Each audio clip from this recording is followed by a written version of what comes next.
시온 찬양대의 아름다운 찬양을 하나님께서 기쁘시게 받으신 줄 믿습니다. 오늘은 날마다 감사하며 사는 비결이라는 제목으로 하나님 말씀을 전하고자 합니다. 할렐루야. 주의 전에 나와 예배하는 모든 주 백성들에게 하나님의 은혜와 평강이 충만하기를 간절히 바랍니다. 날마다 감사하는 사람은 어떤 사람일까요? 돈이 많은 사람들이 날마다 감사하며 살까요? 또 이 세상에서 성공한 사람이 날마다 감사하며 살아갈까요?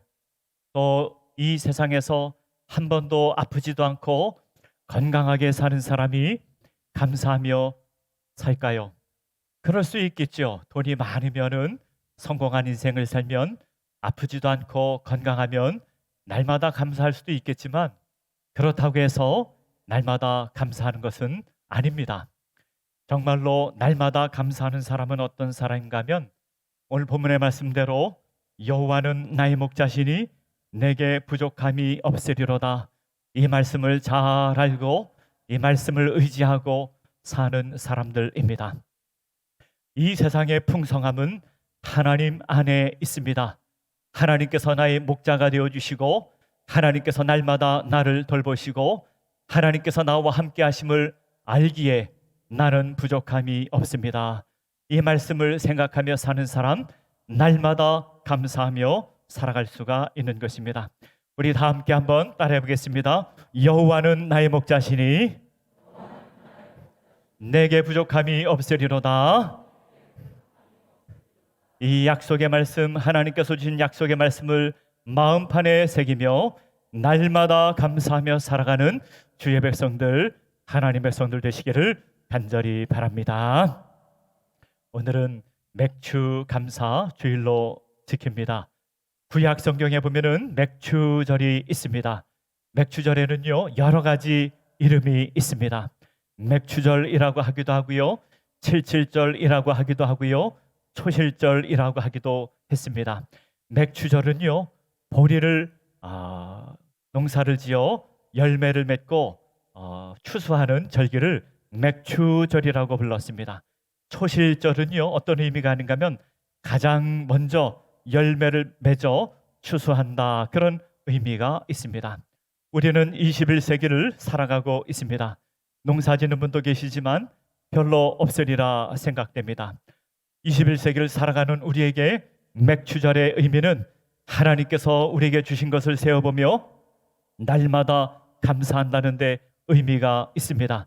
오늘 맥주절을 생각하며 하나님께서 우리에게 주신 것을 생각하며 하나님께 날마다 감사하는 주의 백성들, 하나님의 백성들 되시기를 간절히 바랍니다. 오늘 우리에게 주시는 영적 메시지를 몇 가지 생각하며 은혜를 나누고자 합니다. 첫 번째로는 하나님에게는 부족함이 없습니다. 오늘 성경의 말씀대로 여호와는 나의 목자시니 내게 부족함이 없으리로다 라고 하였습니다. 이 세상의 모든 풍성함은 하나님 안에만 있습니다. 하나님께서 우리를 돌보시고 하나님께서 우리와 함께 하실 때 우리는 조금도 부족함을 느끼지 않고 살아갈 수 있는 것입니다. 성경에 보면은 하나님께서 세상을 창조하시고 세상의 주인이 하나님이시라고 말씀하고 있습니다. 웨스트민스터 유리문답에 보면은 하나님은 누구십니까? 라고 하는 질문이 나옵니다. 그 대답에 이렇게 나와 있습니다. 하나님은 그 존재와 지혜와 능력과 거룩과 공의와 선하심과 그리고 진리에 있어서 무한하시고 영원 불변하시는 영이십니다 라고 하였습니다. 하나님은 선하심과 그 지혜와 능력이 무한하시다라고 말씀하고 있습니다.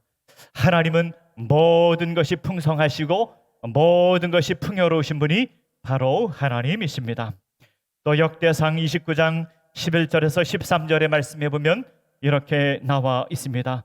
여호와여, 위대하심과 권능과 영광과 승리와 위엄이 다 주께 속하여 싸우니 천지에 있는 것이 다 주의 것이로소이다. 여호와여, 주권도 주께 속하여 싸우니 주는 높으사 만물의 머리이심이니이다. 부와 귀가 주께로 말미암고 또 주는 만물의 주제가 되사 손에 권세와 능력이 있사오니 모든 사람을 크게 하심과 강하게 하심이 주의 손에 있나이다. 우리 하나님이여 이제 우리가 주께 감사하며 주의 영화로운 이름을 찬양하나이다 라고 말씀하고 있습니다. 부귀가 하나님께 있고 권세와 능력이 하나님께 있습니다. 사람을 크게 하심과 사람을 강하게 하심도 하나님께 있습니다. 모든 권세, 모든 능력, 모든 지혜, 모든 부귀, 그 모든 것이 하나님으로부터 나오는 것이며 모든 풍성함은 하나님 안에만 있습니다. 구약 성경에 보면은 이스라엘 백성들이 광야를 가게 되었습니다. 출애굽을 하여 이제 광야길을 가게 되는데 하나님께서 그 광야길을 인도해 주셨습니다. 그 광야길을 인도해 주시는데 어떻게 인도하셨는가 하면은 하나님께서는 불과 구름으로 인도해 주셨습니다. 여러분, 불과 구름은 무엇을 의미합니까? 불과 구름은 에너지를 의미합니다. 힘을 의지합니다. 능력을 의미합니다. 하나님께서 힘과 능력과 에너지로 하나님께서 그 백성을 보호하시고 돌보시고 그 인생을 인도하심을 보여주고 있는 것입니다. 광야길 가면은요, 밤에는 아주 춥게 되는데 하나님께서 불을 통하여 그들을 보호해 주셨고, 낮에는 장렬하는 태양 때문에 뜨거운 불볕 가운데 하나님께서 구름을 보내주셔서 안전하게 보호해 주셨습니다. 이것은 하나님께서 이스라엘 백성들을 이렇게 안전하게 지켜주시고 돌보신다는 것뿐만 아니라 오늘 하나님께서 사랑하는 자를 이렇게 안전하게 보호해 주시고 돌보신다는 것을 의미하고 있는 것입니다. 신약 성경에 보면은 예수님께서 우리에게 찾아오셨지요. 예수님께서 우리에게 찾아오셔서 권능과 능력으로 많은 사역을 하셨습니다. 예수님은 죽은 자를 살리시고 병든 자를 고치시고 배고픈 자를 먹여 주셨습니다. 예수님께서요 오병이어의 사건을 행하셨는데 신약 성경의 사복음에 모두 기록되어 있습니다. 떡 5개와 물고기 2마리로 어린아이와 여자들 제외하고 5,000명을 먹여 주셨습니다. 그런데 말이죠, 성경에 보면은 뭐라고 나와 있는가 하면은 그렇게 먹이시고 12바구니가 남았다라고 성경에 나와 있습니다. 12바구니가 남은 것을 왜 굳이 성경에 기록하였을까요? 예수님께서 우리를 먹이시고 필요한 것을 공급해 주시고 이렇게 남도록 하나님께서 공급해 주신다는 것을 우리에게 보여주시기 위하여 12바구니가 남았다라고 하는 것을 성경에 기록하고 있는 것입니다. 신약 성경에 보면은 하나님의 풍요로우심을 잘 이해했던 사람이 나오는데 그는 바로 사도 바울이었습니다. 고린도후서 9장 8절의 말씀에 보면 이렇게 나와 있습니다. 하나님이 능히 모든 은혜를 너희에게 넘치게 하시나니 이는 너희로 모든 일에 항상 모든 것이 넉넉하여 모든 착한 일을 넘치게 하게 하려 하심이라고 했습니다. 하나님의 은혜가 넘치고요, 너희로 이 모든 것을 항상 넉넉하게 하고요, 모든 착한 일을 넘치게 하게 하려 하심이라고 하였습니다. 사도 바울은요 하나님께서 풍성하시고 하나님께서 넉넉하신 분이라고 하는 것을 잘 알고 있었습니다. 사도 바울이 부자였기 때문에 그런 것이 아니었습니다. 사도 바울은요 많은 고난과 역경을 겪었습니다. 그럼에도 불구하고 한 가지 알고 있었던 것이 있었는데 하나님은 풍성하신 하나님이라, 하나님은 넉넉하신 하나님이라, 우리에게 풍성한 것을 주시는 하나님이라고 하는 것을 잘 알고 있었습니다. 하나님의 풍성하심이 우리 안에 있을 때, 하나님께서 우리를 돌보실 때 우리에게는 부족함이 없게 되는 것을 알게 되고 우리는 날마다 감사하며 살게 되는 것입니다. 하나님께서 우리의 선한 목자 되십니다. 하나님께서 우리를 돌보십니다. 하나님께서 풍성하신 하나님이십니다. 그 하나님을 의지하고 살아갈 때 우리도 부족함이 없게 되고 날마다 감사하며 살게 됩니다. 오늘 주의 전에 나와 예배하는 주 백성들, 날마다 하나님의 은혜에 감사하며 살아가는 주의 백성들, 하나님 백성들 되시기를 간절히 바랍니다. 두 번째로는요, 생활 속에서 하나님을 잃어버리면 모든 것이 부족하게 되는 것입니다. 하나님께서 이렇게 풍성하신 하나님이신데 세상의 많은 사람들은 결핍과 부족함 속에서 살아가고 있습니다. 여러분 뉴스를 보십시오. 뉴스를 보면은 세상 모든 사람들이 이것이 부족하다, 이것이 부족하다 아우성치는 소리를 들을 수가 있습니다. 사람들은 왜 결핍과 부족함 속에서 살아갈까요? 그 이유는 한 가지인데 하나님을 떠났기 때문입니다. 어떤 사람들은 하나님을 떠났고 어떤 사람은 하나님 앞에 나와 예배를 드리지만 생활 속에서 하나님을 잃어버리고 살기 때문에 하나님의 풍성함을 잃어버리고 살게 되는 것입니다. 사람들은 모든 것이 부족하다고 말합니다. 정의가 부족하다, 사랑이 부족하다, 친절함이 부족하다, 불의와 억압과 가난과 이기심과 교만과 고통과 자연 파괴가 가득한 이 세상 속에서 우리가 살고 있습니다. 왜 그렇습니까? 우리가 하나님을 찾지 않기 때문이며 하나님의 풍성하심을 우리가 발견하지 못하기 때문에 그렇습니다. 사탄은 우리에게 미혹합니다. 하나님께서 너를 도와주시지 않는다. 하나님께서는 풍요롭지 않다. 너 인생은 너가 살아야 된다. 사탄 마귀는 우리를 미혹합니다. 그래서 우리 마음이 하나님을 떠날 때 모든 것이 부족하고 모든 것이 결핍함 속에서 사람들은 삶을 살게 되는 것입니다. 사사기 21장 25절, 사사기 전체 맨 마지막 절에 이렇게 나와 있습니다. 그때 이스라엘에 왕이 없으므로 사람이 각기 자기의 소견에 옳은 대로 행하였더라 라고 하였습니다. 이스라엘에 왕이 없으므로, 이스라엘에 왕이 없다, 이 말씀의 의미가 무엇입니까? 이스라엘에 왕이 없다는 것은 이스라엘의 다른 나라처럼 왕이 없다는 그런 의미가 아니라, 본래 이스라엘의 왕은 한 분이셨는데 하나님이 왕이셨는데 그들이 하나님을 왕으로 섬기지 않았다는 것을 의미합니다. 이스라엘에 왕이 없었습니다. 그들은 하나님을 왕으로 섬기지 않았습니다. 그리하여 자기의 소견에 옳은 대로 행하였습니다. 자기의 소견에 옳은 대로 행하였다는 것은 무엇을 의미합니까? 자기 마음대로 살았다는 것입니다. 하나님의 말씀에 불순종하였다는 것입니다. 하나님의 말씀에 불순종하니 모든 것이 결핍하고 모든 것이 부족하게 된 것입니다. 소유가 많아도 결핍함을 느끼게 됩니다. 집도 있고 재물도 있는데 아무것도 없는 것 같은 그런 느낌 가운데 삶을 살아가게 된다는 것입니다. 하나님께서 사무엘을 부르십니다. 하나님께서 사무엘을 부르셔서 이스라엘 백성들이 사무엘에게 왕을 요구하면 그렇게 해주라. 그들은 사무엘을 버린 것이 아니라 나 하나님을 버린 것이라고 말씀합니다. 사무엘상 8장 7절의 말씀에 보면 이렇게 나와 있습니다. 여호와께서 사무엘에게 이르시되 백성이 내게 한 말을 다 들으라. 이는 그들이 너를 버림이 아니요 나를 버려 자기들의 왕이 되지 못하게 함이니라고 했습니다. 이스라엘 백성들이 왕을 요구하게 될 터인데 다른 나라에 왕이 많이 있는데 우리에게도 왕을 세워달라고 주장할 터인데 들어주라. 그들은 사무엘을 버려서 그런 것이 아니라 참된 왕이신 하나님을 버렸기 때문에 왕을 요구하는 것이라고 하나님께서 말씀하십니다.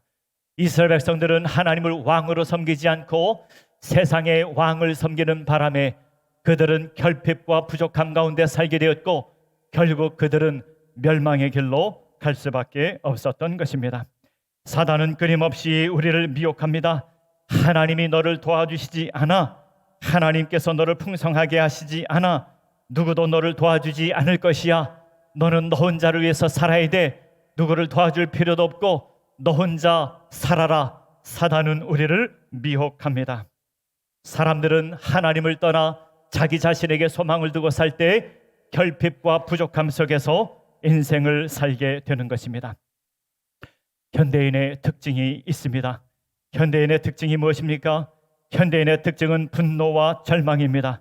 분노와 절망 가운데 살면서 다른 사람들에게 공격적인 성향을 나타내는 것이 현대인의 특징입니다. 현대인들은 왜 분노하고 절망하고 다른 사람들에게 공격적으로 삶을 살아가고 있습니까? 그 이유는 한 가지입니다. 하나님께 소망을 두지 않고 자기 자신에게 소망을 두기 때문에 그렇습니다. 우리의 인생 내 안을 아무리 들여다보아도 내 안에는 소망이 없습니다. 내 안에는 풍요로움이 없습니다. 내 안에는 아무것도 없습니다. 자기 자신을 보고 자기 자신의 환경을 보고 사람들은 절망할 수밖에 없는 것입니다. 절망하고 분노하고 다른 사람들에게 공격적으로 대하는 것은 우리가 하나님을 떠났기 때문입니다. 우리가 풍성한 삶을 살기 위해서는 우리가 한 가지를 해야 되는데, 한 가지 하나님께 소망을 두고 사는 것입니다. 하나님께 소망을 두고 하나님을 바라보고 하나님의 풍성함을 우리가 바라보며 하나님의 돌보심을 받을 때 우리 모두가 하나님의 풍성하심 가운데 살아갈 수 있음을 믿으시길 바랍니다. 우리 인생에 정말로 중요한 것은 물질의 빈곤이 아니라 영적 빈곤입니다. 현대를 살아가는 사람들은 물질적으로 많이 갖고 있지만 영적 빈곤함의 시대를 살아가고 있습니다. 영적 빈곤함이 무엇입니까? 하나님을 섬기지 않기 때문에 그렇습니다. 잠언 4장 23절의 말씀에 보면 이렇게 말씀하고 있습니다. 모든 지킬 만한 것 중에 더욱 내 마음을 지켜라. 생명의 근원이 이에서 남이니라고 하였습니다. 내 마음을 지켜라. 여러분, 우리의 마음을 왜 지켜야 됩니까? 우리 마음에 우리 하나님께서 우리 가운데 계시고 우리를 통치하시고 왕으로 우리의 삶을 지배하시고 통치할 때 우리는 하나님의 풍성함과 하나님의 풍요로움을 우리는 누리며 살아갈 수가 있는 것입니다. 정말로 중요한 것은 우리 마음속에 하나님께서 왕으로 다스리시는가, 왕으로 우리 삶을 지배하고 있는가, 우리는 하나님을 왕으로 섬기고 있는가. 우리가 하나님을 왕으로 섬길 때 하나님의 풍성함을 누리게 되고 날마다 감사하며 살아갈 수가 있는 것입니다. 날마다 하나님의 은혜를 생각하며 날마다 감사하며 살아가는 주의 백성들, 하나님 백성들 되시기를 간절히 바랍니다. 세 번째로는요, 날마다 감사하는 비결은 하나님과 관계에 있습니다. 하나님은 나의 목자시니 그리고 내가 주님의 양이 될 때 풍성한 삶을 누리게 되고 날마다 감사하며 살아갈 수가 있는 것입니다. 하나님께서 나의 선한 목자가 되시는 것을 믿고 의지하는 것, 그 믿음이 가장 중요한 것입니다. 믿음은 하나님을 신뢰하고 의지하는 것입니다. 하나님께서 나의 목자시니 하나님께서 나를 돌보시는 것을 우리가 믿어야 할 것입니다. 여러분, 죄가 무엇입니까? 죄는요, 하나님께서 세상에서 가장 선하신 분이시고 하나님께서 나를 가장 선한 길로 지금도 인도하신다는 것을 믿지 않는 것입니다. 여러분, 그것이 불신앙입니다. 그것이 죄악입니다. 우리 인생에 환난도 있고 고난도 있고 어려움도 있지만 하나님께서 가장 선하시며 지금도 나의 삶을 가장 선한 길로 인도하고 계심을 믿는 것, 그것이 믿음입니다. 그렇게 믿을 때 우리는 날마다 하나님께 감사하며 살아갈 수가 있는 것입니다. 불신앙은요, 하나님이 지금도 나를 선한 길로 인도하시지 않는다, 그래서 불안하다, 나 혼자 살아야 되겠다, 그럴 때 사람은 자기 집착과 자기 사랑 속에서 살게 되고 그리고 결핍함 가운데 삶을 살 수밖에 없는 것입니다. 사망의 음침한 골짜기를 다닌다 할지라도 해받을 것을 두려워하지 않는 것은 주께서 나와 함께 하심이라.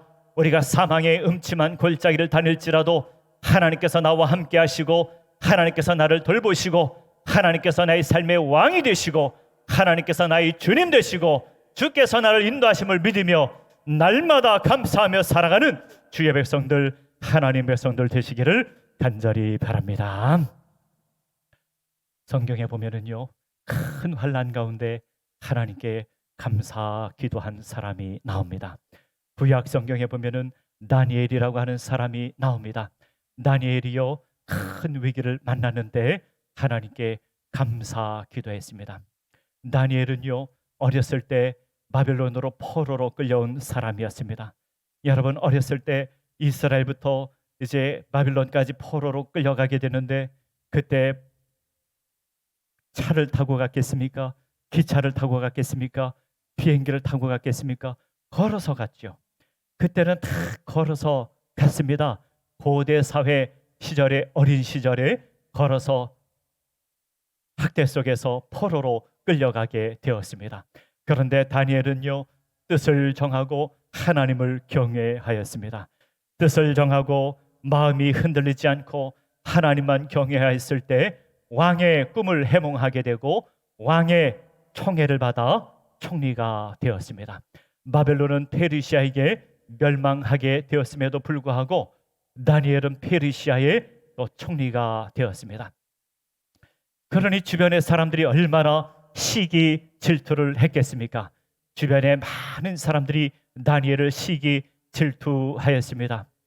아무리 다니엘이 흉엄을 찾으려고 해도 다니엘이 흉엄을 찾을 수가 없었습니다. 찾다 찾은 게 무엇이었는가 하면 다니엘의 신앙이었습니다.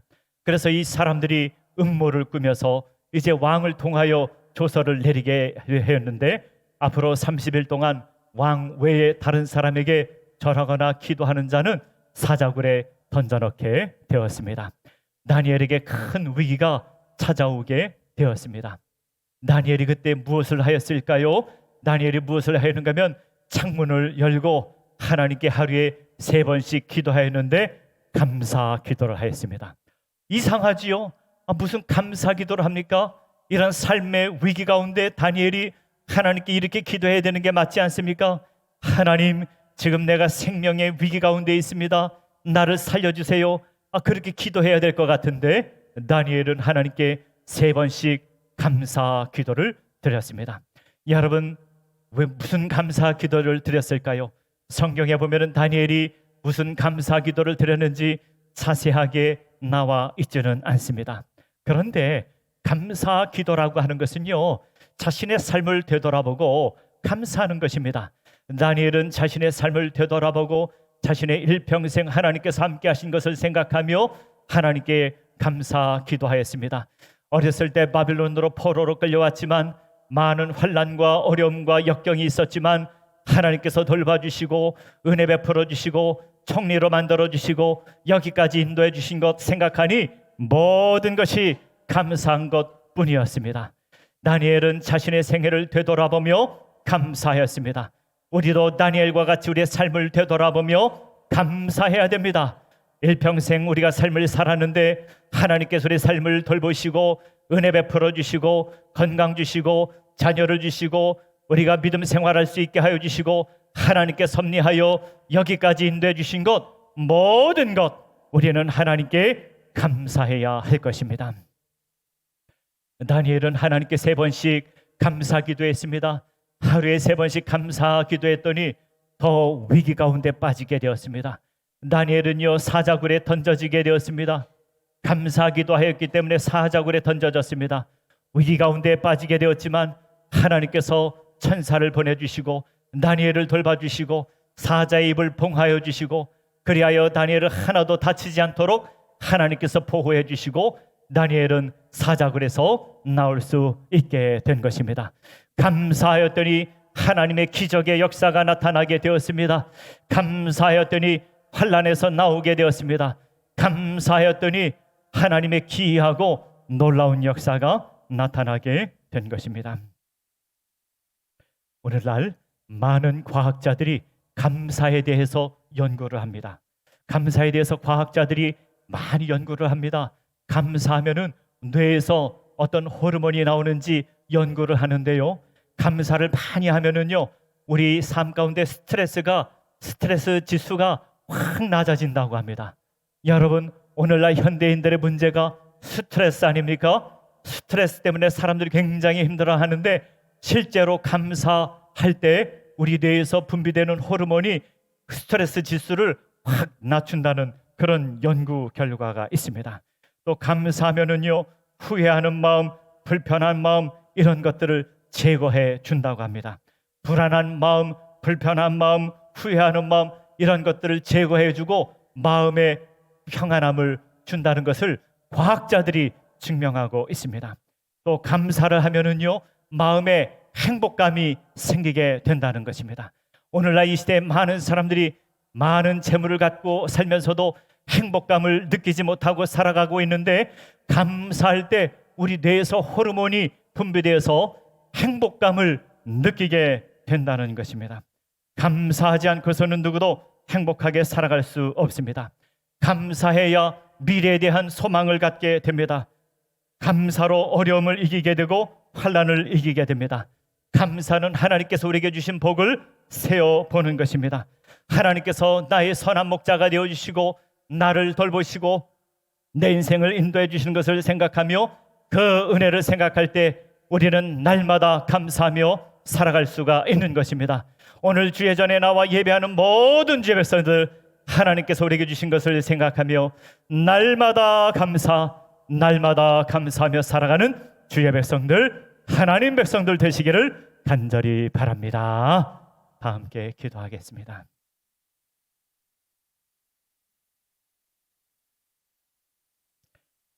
하나님 아버지, 우리가 어떻게 날마다 감사하며 살 수 있겠습니까? 아무리 어렵고 힘들어도 하나님께서 지금 나와 함께 계시고 나의 선한 목자 되어주시고 나를 돌보심을 믿으며 하나님께서 지금도 가장 선한 길로 인도해 주고 계심을 믿으며 감사하는 주의 백성들 되게 하여 주시옵소서. 감사함으로 행복한 믿음 생활하는 주의 백성들, 하나님 백성들 되게 하여 주시옵소서. 예수님의 이름으로 기도하옵나이다. 아멘.